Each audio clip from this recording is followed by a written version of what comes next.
तो हेलो नमस्कार दोस्तों, कैसे हो आप? आई होप आप सब अच्छे हैं और अपना ध्यान रख रहे होंगे। दोस्तों, रेलवे ग्रुप डी का एग्ज़ाम आपका होने वाला है। दोस्तों देखो, सबसे पहले रेलवे ग्रुप डी एग्ज़ाम की अगर बात करें दोस्तों, ये एक लेवल 1 की जॉब है। दोस्तों लेवल 1 की जॉब है, जिसका जो ग्रेड पे होता है दोस्तों वो होता है 1800 ग्रेड पे की ये जॉब है। ठीक है, अगर बात करें इस जॉब में सैलरी की दोस्तों, तो 1800 ग्रेड पे की जो बेसिक बनती है दोस्तों, वो बेसिक आपकी 18,000 बनती है दोस्तों।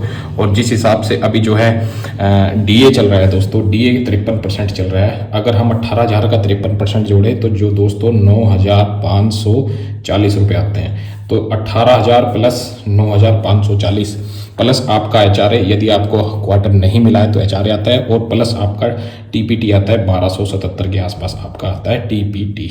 इन सब को जोड़ के दोस्तों यही आपकी सैलरी बनती है, जो कि अभी मैं आपको नेक्स्ट वीडियो में बात करूंगा। फिलहाल दोस्तों, और जल्द ही दोस्तों आपको पता है 8वां पे कमीशन भी आने वाला है 2026 में, जनवरी में। ठीक है, उसके बाद इसमें आप बेसिक में सीधा 2.5 की अगर गुना करेंगे तो ये आपकी बेसिक बन जाएगी, और सेम टू सेम फिर ऐसे ही 0% से आपका डी शुरू होगा, 3% से इस प्रकार से दोस्तों आपकी सैलरी बनेगी।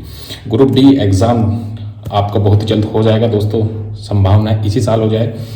8वां पे कमीशन की बात मैंने कर दी है दोस्तों। अब आपकी बात आते हैं ग्रुप डी जॉब की। देखो, इसमें टोटल पद 32,438 है। ठीक है, प्रोसेस क्या होता है? सबसे पहले आपका कंप्यूटर बेस्ड टेस्ट होगा, सीबीटी। उसके बाद दोस्तों आपका एलिजिबिलिटी टेस्ट होगा, जिसमें आपकी रनिंग आएगी।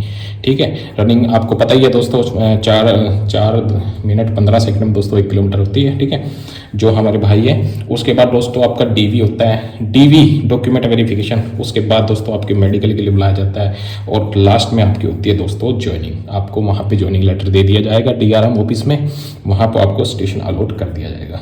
ये हो गई हमारा मोटा मोटा जो मैंने आपको बताया कि जिस तरीके से प्रोसेस होगा। एग्जाम पैटर्न की बात करें दोस्तों, ग्रुप डी के एग्जाम पैटर्न की, तो मैथ दोस्तों इसमें पूरे 25 क्वेश्चन आते हैं 25 नंबर के।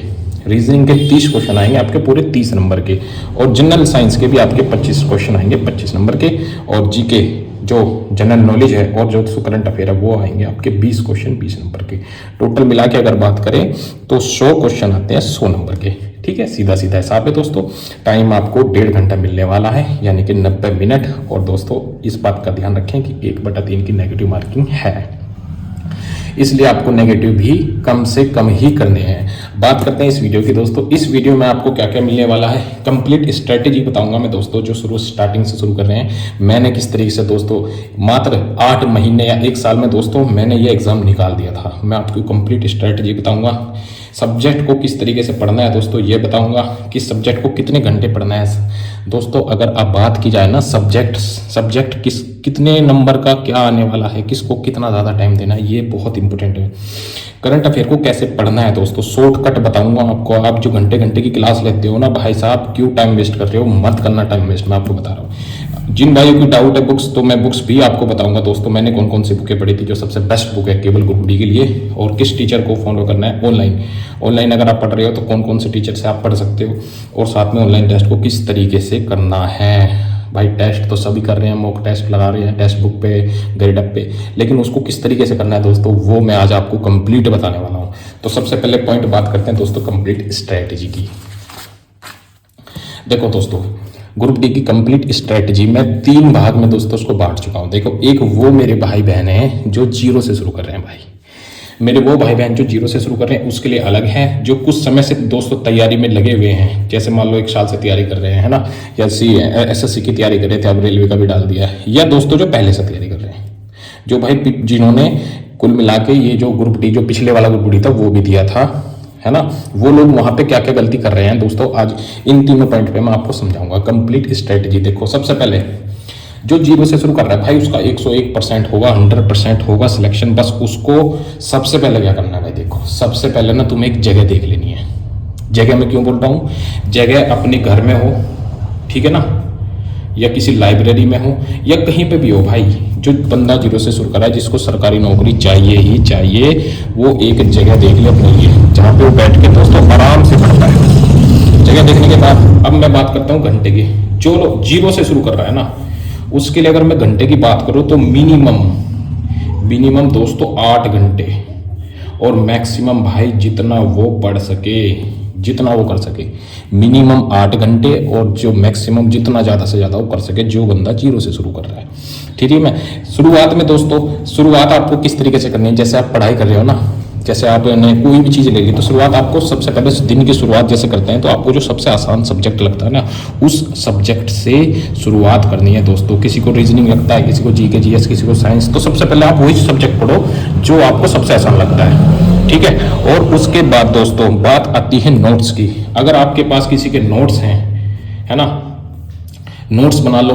अगर किसी के नोट्स हैं तो नोट्स मतलब किसी टीचर से बना लो। अगर किसी के नोट्स हैं तो वो सबसे बेस्ट है आपके लिए, आप नोट्स से पढ़ सकते हैं दोस्तों, नोट्स बना सकते हैं, और साथ में बुक भी फॉलो कर सकते हैं, वो मैं आगे बताने वाला हूँ। और भाई विश्वास, ये सबसे बड़ी बात होती है। हम मेहनत करते जाते हैं, करते जाते हैं, करते जाते हैं, लेकिन भाई जो विश्वास होता है ना, वो आपको रखना पड़ेगा।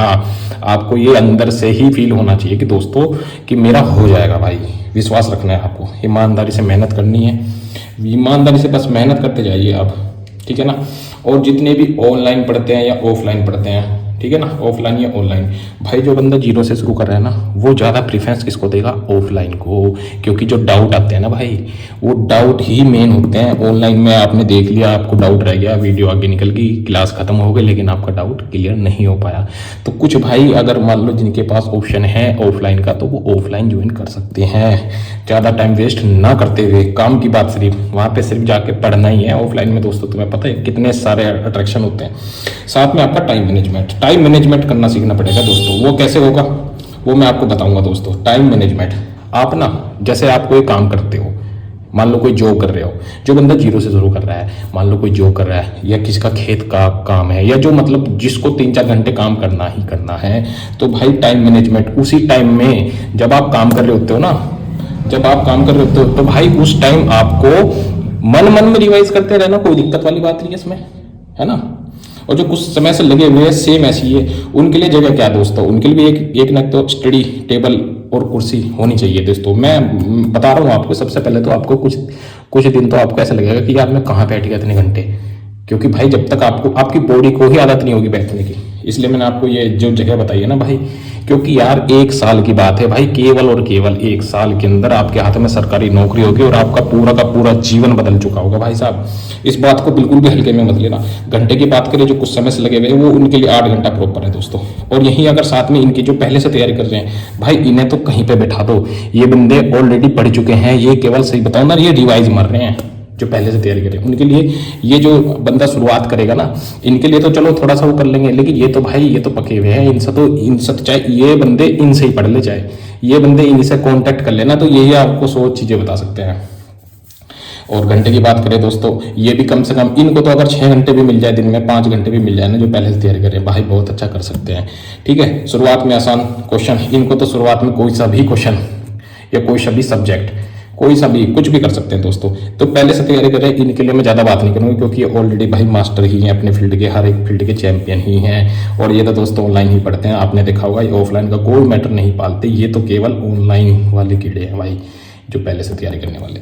और जो कुछ समय से लगे हुए हैं, इन्होंने ऑफलाइन तो दोस्तों किया होगा, नहीं किया होगा, लेकिन ये ऑनलाइन पर आ सकते हैं। इनको ऑनलाइन बिल्कुल क्लियर समझ में आ सकता है, इनका डाउट ये अपने आप क्लियर कर सकते हैं कहीं ना कहीं से। अगर इनके पास ऑप्शन है डाउट क्लियर करने का, तो ये डायरेक्ट ऑनलाइन पे आ सकते हैं, वरना ये ऑनलाइन भी करें और साथ में ऑफलाइन भी करें। मेरे हिसाब से भाई देखो, मैंने ऑफलाइन भी किया था 3 महीने, मैं इसलिए बता रहा हूँ। और जब नया पढ़ता था ना, तो मन ही नहीं करता था भाई ऑनलाइन पढ़ने का। तो यहाँ तक की बात होगी। अब दोस्तों नेक्स्ट जो सब्जेक्ट कैसे पढ़ना है, जब बात करें सब्जेक्ट की, तो मैथ, रीजनिंग, साइंस और जीके करंट अफेयर आएंगे। ठीक है दोस्तों, इसमें आपको मैथ में देखो, मैथ की बता रहा हूँ भाई, राकेश यादव के क्लास नोट्स ले लो, राकेश यादव के क्लास नोट्स ले लो। आदमी अपने देखो, मैथ में तो आप अपने नोट्स मत ही बनाओ भाई, इतना टाइम नहीं है। क्वेश्चन नोट करोगे फिर उसके आंसर लिखोगे, तो अपने नोट्स रहने दो, राकेश यादव सर के डायरेक्ट खोल लो अपने आप। अगर आपको कुछ करना है ना, तो जो फार्मूले हैं जितने भी मैथ में, एडवांस में, अर्थमेटिक में, बीज गणित, अंक गणित, जितने भी किसमें फार्मूले हैं, उनको एक छोटा करके 1-2 पेपर पे पूरे आ जाएंगे दोस्तों, और उनको चिपका लो जहाँ पे आप पढ़ते हो। और टॉपिक का एक टॉपिक का आपको हर एक चीज, जैसे इन सब के ना जो इनमें मतलब मेन सब वो है, मतलब टॉपिक है, उनको आपको एक पेज पे रख के वो चिपकाना है, और जो होता जाएगा क्लियर उस पर टिक मारते हुए जाना है। रिवीजन।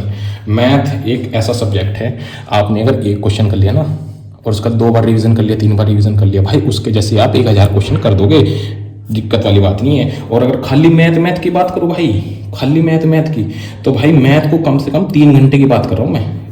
3 घंटे, दिन में 3 घंटे आपको देने पड़ेंगे मैथ को। उसमें क्लास मान लो चाहे आप सेल्फ मान लो, ठीक है, क्लास और सेल्फ को मिला के। इसमें कैलेंडर क्लॉक के क्वेश्चन आते हैं, ठीक है। रीजनिंग में भी सेम आपका कैलेंडर क्लॉक के क्वेश्चन आते हैं। रीजनिंग की अगर मैं बात करूं, देखो इसमें सीरीज इंपॉर्टेंट है, सीरीज में भर भर के क्वेश्चन आते हैं भाई, कोडिंग डिकोडिंग से भर भर के आते हैं, क्योंकि ये 30 नंबर का आता है, ये 25 नंबर का आता है। 30 नंबर का रीजनिंग भाई साहब पूरे में से पूरे नंबर दिलाएगी आपको, ध्यान रखना। 30 में से अगर आपके 26 आ गए ना, 27 पे आ गए, बहुत अच्छा स्कोर मान लो आप। और यहाँ पे आपके 22 या 23 आ गए, या आप 21 तब भी आगे, ये भी बहुत अच्छा स्कोर माना जाता है दोस्तों। नेगेटिव से हमें बचना है, क्योंकि मैथ और रीजनिंग सेम ऐसे है कि मतलब इसमें ये तो सही होगा तो सही होगा, नहीं होगा तो नहीं होगा, मतलब नेगेटिव बहुत कम चांस होते हैं अगर ध्यान से करें तो। इसमें कोडिंग डिकोडिंग, स्टेटमेंट से, सिलोजिज्म से, डायग्राम और रिलेशन से, ये वो बता दी भाई, ये मैंने वो टॉपिक बता दिया जिसमें भर भर के क्वेश्चन आते हैं भाई, भर भर के, जिसको कहते हैं ना। ये तो आपको बिल्कुल ऐसा रट्टा मार देना है ना, साला कोई भी क्वेश्चन कहीं से भी फंस जाए, छोड़ने का नहीं। सब्जेक्ट की बात करें, फिर फिजिक्स आ गया, केमिस्ट्री, बायोलॉजी, और ये ना आपको तीनों के तीनों कोशिश करना सीबीएसई लेवल की भाई, 10th लेवल की सीबीएसई। या तो कोई किताब ले लो छोटे बच्चों की, अगर आपके परिवार में या घर में छोटे बच्चे हैं ना, उनकी किताब से पढ़ लो। या फिर मैं किताबें भी दोस्तों आगे बताने वाला हूँ। इनको करना क्या है, इनके फिजिक्स में तो न्यूमेरिकल वगैरह भी आपको आते हैं दोस्तों, देखो है ना। और ये यार फिजिक्स वैसे आसानी, अगर आप पढ़ोगे ना तो भाई बस ये आपको आसानी लगेगी। वैसे खान सर को फॉलो करना है तीनों सब्जेक्ट के लिए। बायोलॉजी के लिए अमृता मैम जो है, अमृता मैम है ना एक, उनको आप फॉलो कर लेना ऑनलाइन। और केमिस्ट्री के लिए दोस्तों खान सर, फिजिक्स के लिए खान सर, 10th लेवल की। और जी के जीएस की बात अगर करें, ये जो जनरल नॉलेज की बात करें, करंट अफेयर की बात करें, इसमें दोस्तों आपका history, polity, economy, geography, personality, व्यक्तित्व जिसको कहते हैं, स्पोर्ट्स से, और करंट अफेयर। देखो ये केवल और केवल 20 नंबर का आएगा, ये 30 का, ये 25 का है ना, ये भी 25 का आएगा। तो ये तो बहुत कम है ना भाई, 20 नंबर का है। और इसमें अगर आप देख रहे हो सब्जेक्ट कितने हैं, 1 2 3 4 5 6 7। संविधान में देखो मैं मोटा मोटा बता देता हूँ, इसमें आपको क्या, इसमें तो आप ज़्यादा से ज़्यादा हिस्ट्री की जितनी ट्रिक जितनी भी हो ना, ये ट्रिक से याद कर लो, जितनी ज़्यादा से ज़्यादा हिस्ट्री हो। और प्रीवियस ईयर पेपर देख कर उनका बैकअप ले लो आप। बैकअप का मतलब समझ रहे हो, बैकअप का मतलब यह है कि वहाँ से किस किस चीज़ पे ज़्यादा फोकस किया है हिस्ट्री में। पॉलिटी में संविधान के भाग आ गई, अनुसूची आ गई है ना, अनुसूची आ गई और आर्टिकल आ गए, बस ये दो तीन है। और ये भी सारे ट्रिक्स है भाई, रट्टा मार लोगे तुम, 2 दिन में तुम्हें सारे याद हो जाएंगे जो मेन है। इकोनॉमी के मैं ज़्यादा नहीं कहता भाई, मोटा मोटा पढ़ लेना, 2 या 3 क्वेश्चन, मुश्किल से 2 या 3 क्वेश्चन आते हैं। ज्योग्राफी भी आसानी है दोस्तों, ये आप अगर पढ़ने की कोशिश करेंगे ना तो किताब इसकी आएगी। वैसे अभी मैं आपको किताब भी बताने वाला हूँ, व्यक्तित्व, करंट अफेयर में, और खेल से जैसे अभी वर्ल्ड कप हुआ है दोस्तों है ना, और साथ में करंट अफेयर, ये करंट अफेयर की यही मेन है। इन चीज़ों को कैसे पढ़ना है, इनकी मैं बात बनाऊँ तो मैथ को आपको देने हैं 3 घंटे, ठीक है। मैथ को 3 घंटे देने हैं, रीजनिंग को भी 3 घंटे ही देने हैं, साइंस को आप 2 घंटे दे सकते हैं, और इसको जनरल जो नॉलेज है और करंट अफेयर है उसको 2 घंटे। करंट अफेयर को ना आप चेयर ना करना, जनरल नॉलेज को 2 घंटे देना। करंट अफेयर का मैं बहुत अच्छा तरीका बताने वाला हूँ दोस्तों, टेंशन मत लो आप। करंट अफेयर की आप घंटों की क्लास लेना छोड़ दो, नोट्स बनाने छोड़ दो भाई, इतना टाइम ही नहीं है, समझ रहे हो। तो ये आपका क्लियर हो गया दोस्तों, सब्जेक्ट को कैसे पढ़ना है और सब्जेक्ट को कितना पढ़ना है, कितने घंटे का टाइम देना है दोस्तों। अब मैं आता हूँ बुक्स की बात। देखो भाई, अब आप आ जाओ बुक्स पे। बुक्स जो मैंने फॉलो की थी, मैंने मैथ की SD यादव फॉलो की थी दोस्तों, और RS Agarwal RS Agarwal SD Yadav में कुछ भी फर्क नहीं है, ठीक है ना, कोई भी फर्क नहीं है। लेकिन ये थोड़ी सी इसकी लैंग्वेज थोड़ी सी गड़बड़ सी लगती है भाई, इसकी लैंग्वेज ऐसी है ना, इसको पढ़ते ही मतलब ये लग जाएगा कि वो बंदा पूछना क्या चाह रहा है भाई। ये इससे आप प्रैक्टिस करोगे, सबसे बेस्ट बुक है ये। और गगन प्रताप की ले लो, कॉन्सेप्ट की, क्योंकि इसमें क्या है, इसमें तो पुराने तरीके से समझाया हुआ है। जब आप सॉल्यूशन देखोगे ना, जब आप सॉल्यूशन देखोगे मैथ का, तो आपको यार वो शॉर्टकट तरीके से नहीं, जैसे जो ये है ना, ये वाला ट्री मेथड या जैसे गगन प्रताप सर शॉर्टकट, इसमें तो जैसे वो 11वीं 12वीं में हम करते थे स्कूल में, उस तरीके से होगा बस सॉल्यूशन। तो आप ये ले लो, एक गगन प्रताप की ले लो, समझ में आ गया भाई। रीजनिंग की भाई सबसे बेस्ट टीचर जो रीजनिंग का मुझे लगता है ना पूरे ऑल ओवर इंडिया में, वो पीयूष सर है। और ये जो पीयूष सर है ना, ये कैरियर व्हील वाले हैं भाई, ये कैरियर व्हील वाले हैं। पीयूष सर भाई, इनसे बेस्ट रीजनिंग कोई नहीं पढ़ा सकता। आप एक बैच ले लो चाहे इनका यार, थोड़े से पैसे खर्च करने की बात है दोस्तों। एक सैलरी में ना सारा खर्चा, जितने भी किताब कुतुब होगा ना भाई, सब हो जाएगा, टेंशन की बात नहीं है इसमें। और साइंस की बात करें अगर, देखो मैथ मैंने बता दिया है ना, बुक्स किताब एस डी यादव की और गगन प्रताप की। और अगर रीजनिंग की बात करें तो पीयूष सर भाई, इसके अलावा कोई भी नहीं है इस दुनिया में, मुझे तो लगता नहीं। देखो भाई बाकी दीपक सर भी है, बहुत अच्छे अच्छे सर भी है, ऐसा नहीं है, जो वाईफाई स्टडी है उनके भी रीजनिंग वाले हैं। पर मैं जो बता रहा हूँ ना भाई, जिनकी लैंग्वेज और जो मुझे लगा के पढ़ गए, जो सबसे आसान लगा, आप एक बार दोस्तों इस वीडियो को देखने के बाद आप खुद पे अप्लाई कर लेना। अगर आपको फिट बैठ रहा है ना तो भाई मेरा वीडियो बनाना सफल हो जाएगा। साइंस की अगर बात करें तो भाई साइंस खान सर से पढ़ लेना, सबसे सस्ता बैच है उनके, 200 रुपये में बैच है साइंस के भी। और दोस्तों सीबीएसई को फॉलो करता है दोस्तों, ये जो खान सर की क्लास है ना, ये मैक्सिमम सीबीएसई के मतलब फॉलो करने वाली बात ही है। और इसके साइंस के आप प्रैक्टिस सेट ले लेना। प्रैक्टिस सेट किस तरीके से आते हैं दोस्तों मैं आपको बताता हूँ। देखो अभी एक मेरे पास रखा भी हुआ है शायद, ये है ना, देखो जैसे ये है, ये जो रुकमणी वाले हैं ना, एक तो ये सस्ते आएंगे। देखो ये 130 रुपए का है रीजनिंग का। मैंने किताबें तो मतलब मैंने डायरेक्ट प्रैक्टिस सेट खरीदा था रीजनिंग का। ये जो रुकमणी वाला है ना, ये इस रुकमणी वाले के आप ये ले लेना साइंस के, ठीक है दोस्तों। ये सबसे एक तो सस्ता भी पड़ेगा और भाई सेम वही एनसीईआरटी को फॉलो के रखा है, बहुत बढ़िया बढ़िया इसमें। जीके की अगर बात करें करंट अफेयर की तो दोस्तों ल्यूसेंट की, और दोस्तों नोट्स जीके के अगर आपको नोट्स मिल जाए, वैसे तो ल्यूसेंट की बुक ही बहुत है, नोट्स के चक्कर में आप चाहे ना भी पढ़ना, इस किताब को अगर आप 4-5 बार रट्टा मार लोगे ना भाई सब ल्यूसेंट की बुक का, तो कोई दिक्कत नहीं है। बाकी क्लास में तो आप पढ़ोगे जहाँ आप ऑफलाइन जा रहे हो। और जो करंट अफेयर की है उसको स्पीडी लेना, केवल 1 साल वाली, 1 साल की आती है, शायद 6 महीने की आती है, ये साल में 2 लेनी है, ठीक है ना, साल में 2 लेनी है। अब मैं आपको बताने वाला हूँ करंट अफेयर का शॉर्टकट। करंट अफेयर का शॉर्टकट बताऊँ क्या? करंट अफेयर आप किताब चल ना भी खरीद दो, चलो एक किताब ले लो, उसमें क्या है कि मेन जो मतलब व्यक्ति थे उनको तो आपको याद करना ही पड़ेगा, लेकिन जो क्वेश्चन आते हैं ना भाई, वो आप क्या करो, करंट अफेयर की ना पीडीएफ, चाहे कोई सा भी चैनल हो, जैसे फूल पत्ती वाली क्लास है ना वो करंट अफेयर की, भाई उसमें 200 क्वेश्चन की पीडीएफ हो, 300 की हो, चाहे 500 की हो, अच्छे से उसकी जो टीचर है उसकी पीडीएफ डाउनलोड कर लेना मोबाइल में। और मोबाइल में डाउनलोड करने के बाद डेली आपको 50 ही क्वेश्चन करने हैं पीडीएफ के, केवल 50 क्वेश्चन करने हैं पीडीएफ के एक दिन में बस, और वो भी रात के टाइम। अगर आप स्टडी करते हो ग्रुप स्टडी तो भाई साथ में सब मिलके और मतलब इस तरीके से, और उनको भी ट्रिक से करना है भाई, मैं आपको सही बता रहा हूँ, ट्रिक से करना, आप लिंक कर करके करना। वो मैं एक वीडियो जरूर बनाऊंगा, इस करंट अफेयर के ऊपर ही बना दूंगा और बात इसी चैनल पर डाल दूंगा, ठीक है ना, पक्का है आपको 100% में एक वीडियो बनाऊंगा करंट अफेयर को कैसे करना है ट्रिक से, क्योंकि आप घंटों घंटों की क्लास लेते हो भाई फुल पत्ती वाली। तो ये हो गया आपका करंट अफेयर का शॉर्टकट। टीचर, ऑनलाइन टीचर की बात करूँ अब ऑनलाइन टीचर किस चीज़ को फॉलो करना है? देखो भाई मैथ का आप अभिनंदन सर को भी कर सकते हो, गगन प्रताप को कर सकते हो और राकेश यादव सर को कर सकते हो। अगर आप ऑफलाइन पढ़ रहे हो तो भाई इससे बेहतरीन तो कुछ है ही नहीं, ठीक है ना। गगन प्रताप हो गए, अब अभिनंदन सर हो गए, राकेश यादव, ये तीनों के तीनों धुरंधर है भाई मैथ में, स्पेशली ग्रुप डी की बात कर रहा हूँ मैं टीचर की। और रीजनिंग की बात करें तो दोस्तों पीयूष के कार्यालय, इनसे बेहतरीन तो भाई कोई नहीं, 100% गारंटी लेके कह सकता हूँ, इससे बेहतरीन रीजनिंग का टीचर नहीं है। प्रीति मैम की आप ऑनलाइन क्लास लोगे तो प्लेलिस्ट पड़ी होगी दोस्तों, उसको पूरी को कर लेना, ये भी बहुत फायदेमंद है। टीचर की बात करें उस पर ही तो खान सर का कोर्स ले लेना, और खान सर की किताब जो मैंने पीछे बताई है आपको, बस इससे ज़्यादा आपको कोई भी टीचर फॉलो करने की ज़रूरत नहीं है दोस्तों।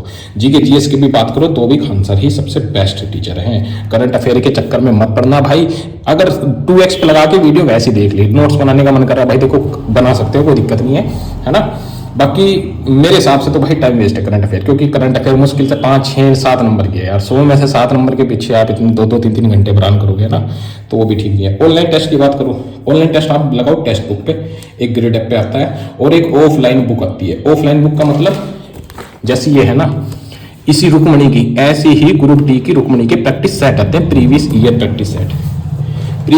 प्रैक्टिस सेट है ना, ये आपकी स्पीड को और ज्यादा फास्ट कर देंगे। ऑनलाइन में आपको ज़्यादा देर तक मान लो नहीं लगा रहे हो ऑनलाइन, तो आप ये भी लगा सकते हैं। वैसे कोशिश ये करना भाई, अगर आपके पास फ़ोन है ना तो फ़ोन से लगाना, और जब प्रैक्टिस सेट लगाया करो ना तो भाई ये सोच के लगाया करो कि तेरा पेपर है आज, वो आज ही तू मतलब पूरा सीरियस होकर दिया करो भाई, है ना। और अगर आपके पास लैपटॉप है तो ये नहीं कि माउस लगा के बिल्कुल अपने आप को बिल्कुल फिट करके कि अब मैं उठने का ही नहीं यहाँ से, सीरियस होकर लगाना बस, जब भी लगाना सीरियस होकर लगाना। टेक्स्ट बुक पे आपने टेस्ट लगाया, उस पर आपने क्वेश्चन किए, जो क्वेश्चन आपसे नहीं हुए या जो क्वेश्चन आपको मतलब उसमें नहीं आते ही नहीं है, तो उसको आपको एक नोटबुक ले लेनी है दोस्तों। चाहे वो ग्रेड एफ का टेस्ट हो, चाहे वो ऑफलाइन का टेस्ट हो। ऑफलाइन के टेस्ट में तो दोस्तों आपको सोल्यूशन दे के रहेंगे, है ना। अगर वो ग्रेड अप का टेस्ट है तो भी एक नोटबुक आपको बनानी ही है दोस्तों। उस नोटबुक में आपको क्या कर लेना है, उस क्वेश्चन को नोट कर लेना है। और जो प्रीवियस ईयर क्वेश्चंस है ना, जो आप नोट करोगे ना, उसको पढ़ते रहोगे तो भाई आप देखना, रेलवे जो है बेसिकली कुछ ना कुछ क्वेश्चन आपको रिपीट भाई उसी हिसाब से उसी पैटर्न पे देगी ही देगी, 100% देगी। अगर आपने इतना कर लिया ना, तो अब मैं तुम्हें बताऊं अपना स्कोर, अगर आपने इतना कर लिया तो आप तो 70 प्लस स्कोर कर दोगे। 70 प्लस का मतलब ये है 101% आपका सिलेक्शन होगा, आपको कोई भी रोक नहीं सकता। 100% आपका सिलेक्शन होगा दोस्तों, ये अगर आपने फॉलो कर लिया। और इसके साथ तो दोस्तों अब मैं आपको अपनी तरफ से बताऊं भाई, ये जितना है ना बस इतना ही मैंने किया था, और साथ में एक कड़ी लगन और मेहनत से। और दोस्तों कहते हैं ना कि साम दाम दंड भेद, भाई मंदिर में भी चले जाया करो मंगलवार के दिन, शनिवार के दिन, कोई दिक्कत नहीं है दोस्तों। माता पिता के साथ अच्छा रखो, पैर वैर छो, उनके आशीर्वाद मिलता है दोस्तों। आप नहीं मानते हो इस चीज को, लेकिन भाई होता है, किस्मत चलती है। आप सरकारी नौकरी की बात करें ना, तो 100 में से अगर मैं बात करूं तो 50% मेहनत है, 50% किस्मत है, भगवान की दुआ, ठीक है ना। चलो ये चीजें तो दोस्तों अलग हो गई, बाकी मेहनत का तो कोई रिकॉर्ड नहीं है। मेहनत तो सिंपल सी बात है भाई, जो मेहनत करेगा उसका सिलेक्शन होगा। तो ये थी एक मेरी वीडियो दोस्तों, अब मैंने आपको कंप्लीट बता दिया है। आपको कैसी लगी, और अगर अच्छी लगी है तो दोस्तों भाई इसको लाइक कर देना और दोस्तों में शेयर कर देना, ठीक है ना। तो भाई इसी के साथ आपका बहुत बहुत धन्यवाद। और भाई मैं माता रानी से दुआ करता हूँ कि आपका सिलेक्शन हो। ईमानदारी से बस मेहनत करते चले जाओ मेरे भाई, ठीक है। तो वीडियो अच्छी लगी तो लाइक कर देना, सब्सक्राइब कर देना, कमेंट कर देना भाई। धन्यवाद। जय हिंद, जय भारत।